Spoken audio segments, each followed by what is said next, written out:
run a mortgage company, and obviously I see everybody's finances in the process of it, and it didn't even dawn on me until now, but I actually had a client where after the conference call with him and his wife were done, he called me back separately and asked me to keep a few things confidential.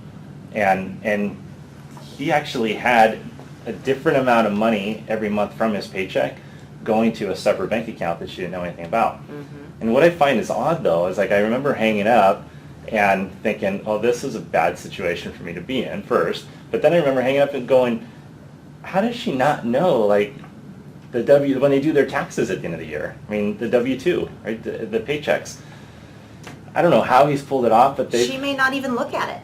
Yeah. She might just sign her name if she's not worried about double checking it. A lot of people just sign. Yeah, I guess so.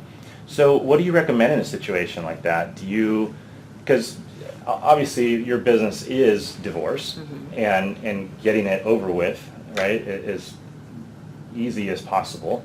But I'd like to say that, don't get divorced, make an effort not to. So I would think from somebody like you that's pretty much heard it all, what's some good advice you could give for people to not be in that situation? I mean, is it don't have separate accounts? Maybe you should just have one? Is it having a financial date, as one of our other TLPs, Jeff Motsky, says all the time, and talk about things? Well, I think I just want to start by saying that the show isn't supposed to promote distrust of your spouse, first and foremost. We don't want our listeners to take this and then go home and start doubting what their spouse is spending their money on. But I do think that you need to trust your instincts. And so if something feels like it's a little bit off, look into it. Don't just pretend like it's not there, because, your instincts are oftentimes right.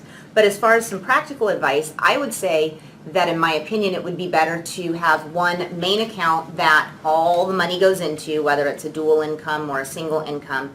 And then if you guys want to have separate operating expenses for your own personal, just enjoyment and going out, that you have separate accounts and you decide on an allowance that you'll give equal to each other, and that money gets taken out of the main one and given to you in your separate accounts. So if you each get $2,500 a month to spend on whatever you want, just discretionary expenses, and all the rest stays in that primary account, you're going to be less likely to have situations of financial infidelity arise.